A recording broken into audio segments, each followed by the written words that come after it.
kuidas siis selleaastane laager välja kukub? Hästi, ma loodan, et hästi.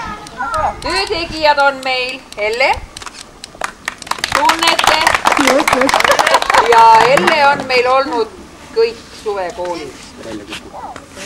Kõik suvekoolid. Siis on meil juba väga pikaajalise staažiga Suljeta.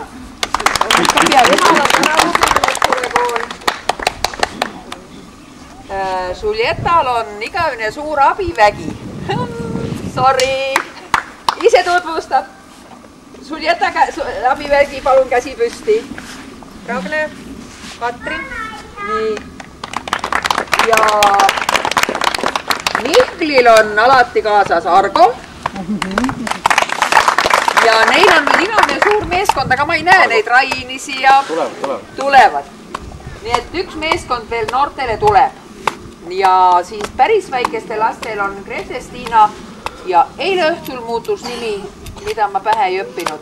Eelmine aasta oli Pilleriin, aga Grete-Stiinal on keegi teine kaasas, ka kahekesi, kes on siis väikestel lastel. Sellel aastal on lapsed jagunenud niimoodi 1–6-aastased, alla 1 aastast meil ei ole. On siis Grete-Stiina juures. Siis on 7–11-aastased, tegeleb Suljeta koos oma kolleegidega. Ja siis on noored, kes on siis 12–18, on Mihkel, Argo ja nende hulgas on juba eelneva kokkuleppega 2 11-aastast ja Mihkel nüüd näitas, et tal on veel mingisugused muudatused, millest ma veel ei tea. See tähendab, ma neid nimekirju veel seina peale ei pane ehk õhtuks, kui ma saan korrigeeritud nimekirjad, kes on ja kes ei ole ja kes sai tulla, kes ei saanud tulla. Et soditud nimekirja ei taha panna seina peale. Ja nagu te näete, meie seinad on kõik puhtad, tühjad. Ei ole jõudnud kõiki lahkeid annetajaid veel seina peale panna, aga küll me paneme. Päevakava on selline, et 4 tunni kaupa käib meil tegevus. Ellel on siis emad-isad ja teised on siis vastavalt, mida ma siin ette lugesin. Noored lähevad metsa, nendega toimetab Mihkel ja Argo.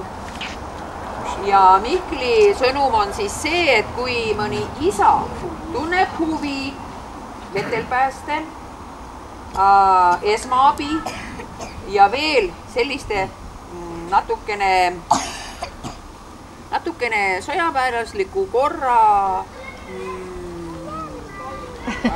abil selgeks saamised kõiges selles toimetulekus, ütleme, mis elus ette võib tulla, siis isad võivad minna ka Mihkli gruppi, registreerivad ennast ära ja kuna isadega on siis see lugu, et ei ole käsku antud, et lebomatid ja magamispotid, siis isad võivad ikka ööseks tulla laagerplatsile magama.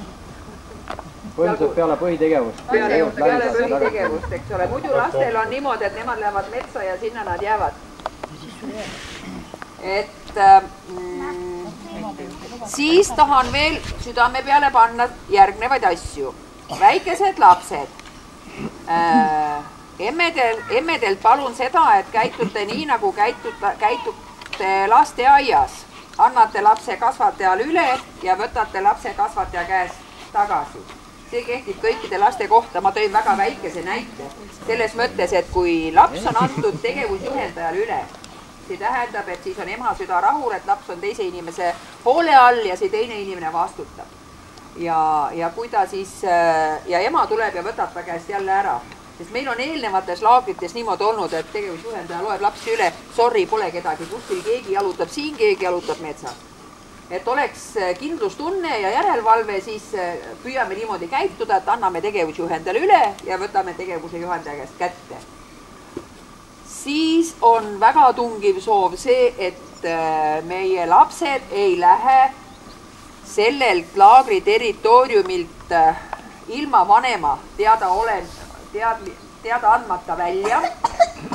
Ei tohi kindlasti minna järgmise platsi peale, seal on üks teine mingi suvituskoht et sinna kindlasti ei tohi minna, et kui minnakse mere äärde, siis ikka teed mööda ja mere äärde ja tagasi, et teistele võõrastele territooriumitele me ei lähe.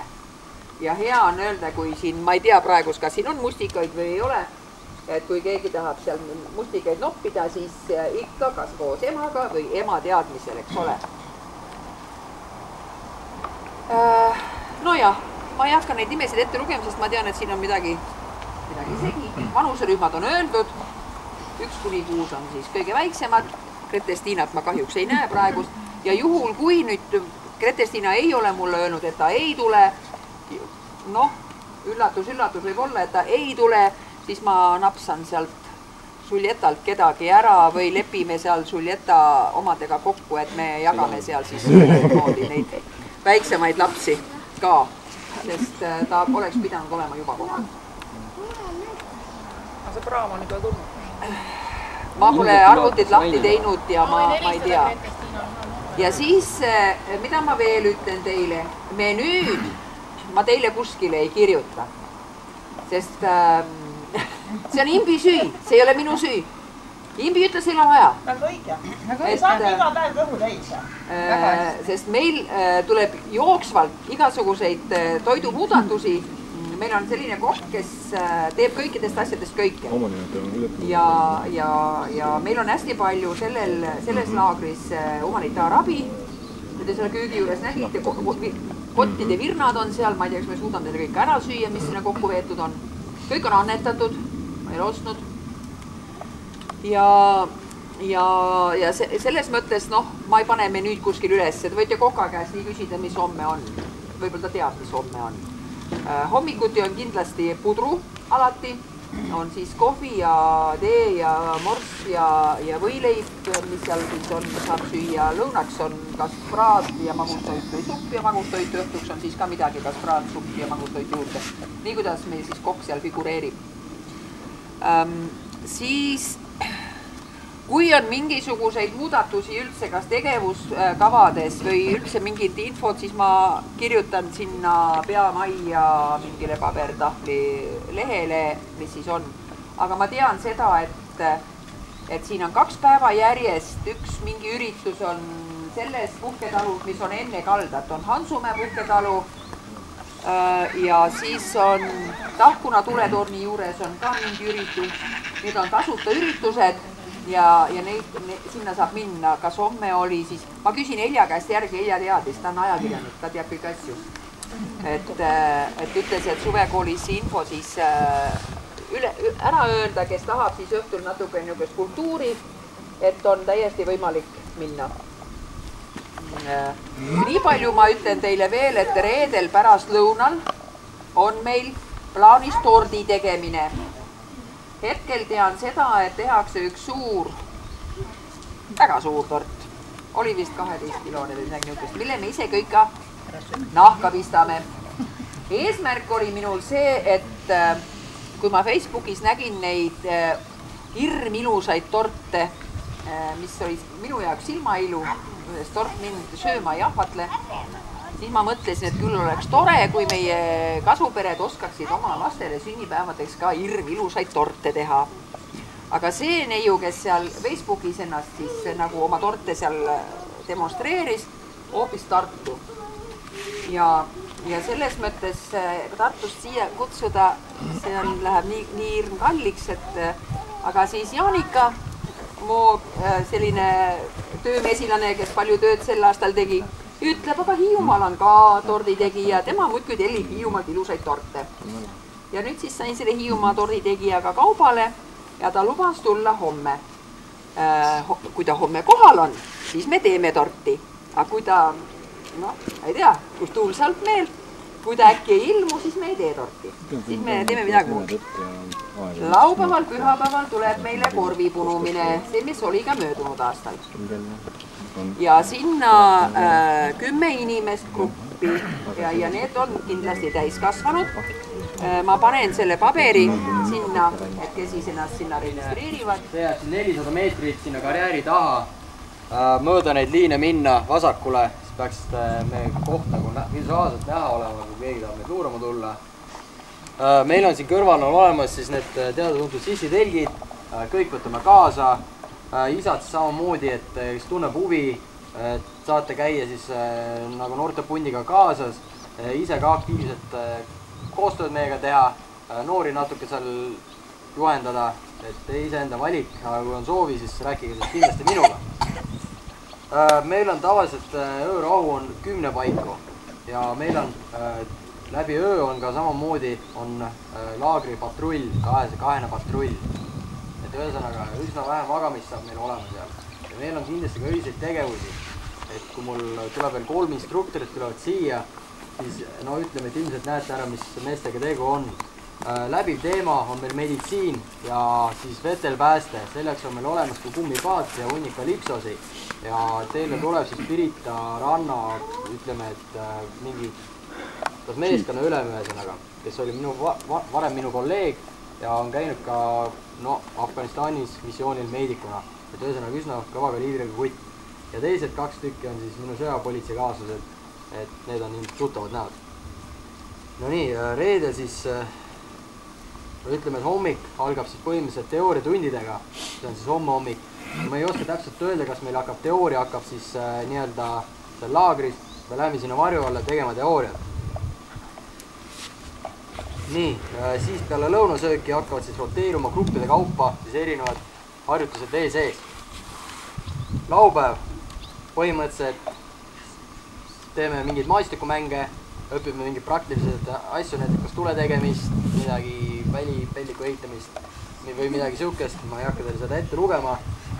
Nii, ja peale lõunasööki jätkub siis laagrirutiin, kus kohas siis tulevad ootamatud meditsiinilised ja veega seonduvad siis olukorrad, mida siis grupid samamoodi roteeruvalt hakkavad lahendama. Nii, pühapäeval me teeme väikse õhkrelvadest võistluse, meil on 2 õhupüssi optikatega, väga udupeened. Ja samamoodi hakkavad siis tulema siis erinevad olukorrad, nii-öelda meditsiinilised ja veega seonduvad. Õhtul on siis, pühapäeva õhtul on meil telklaagri kokkupanek, tuleme tagasi siia, saate siin oma emme-tissidega olla. Nii, esmaspäev, meil ei ole otseselt midagi suurt planeeritud, on ka niimoodi, et kui midagi väga meeldib, tahate relvast lasta kuskil, ma ei tea, massiku mängu mängida, see on siuke vaba hetk, kus kohas saate lihtsalt ise midagi välja pakkuda. Söömisega saab olema niimoodi. Grupid ei käi koos söömas, grupid käivad eraldi, kõigepealt üks grupp sööb ära, kui ta on ära söönud, tuleb tagasi tuleb järgmine grupp, et ühesõnaga meil on vist kokkadega läbi räägitud see, et meie lapsed siis, noored söövad siis kõigepealt, söövad ära, siis tulete teie, need, kes siia jäävad. Et meil on siis natuke distsiplineeritumise asi. Nii. On midagi mainimata. Samamoodi nagu oli eelmine aasta metsa minekuga, me korjame teilt ära kõik telefonid, need võite juba eos anda ära oma vanematele, MP3 mängijad. Ma usun, et need udupeened prillid ja ilusad kollased nokad, need võivad mustaks saada, et oleks isegi soovitatav, aga need maha jätta. Kui te tulete, võtke kaasa magamiskott, lebomatt, võite omale pudeliga vett ka võtta, nagu nii me toome vee sinna.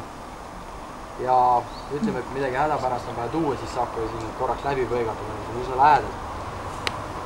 Pange, igaks juhuks võtke mingi pikkasi pükse, pikka särki, kui õhtul läheb natuke jahedaks, soovitate ka siis midagi veekindlat, kas või prügikotil lähed läbi lükata, see on ka variant. Jah, ja saunaga seoses pühapäeval, ühesõnaga, kuna ma unustasin saunast rääkimata, bassein on sellel aastal kinni. Ja bassein on sellepärast kinni, et seda vett pärast on tohutult raske puhastada, kui me ei suuda mitte kunagi jälgida seda, et kes läheb basseini ja kuidas läheb basseini. Ja selleks, et probleeme vältida, on bassein kinni ja meil on meri. Ja saunaga on niimoodi, et igal õhtul meil on saun ja Mihkel napsas laupäeva õhtu omale. Üksinda saunas. Jah, et alguses ta tahtis alguses pühapäeva õhtut saada.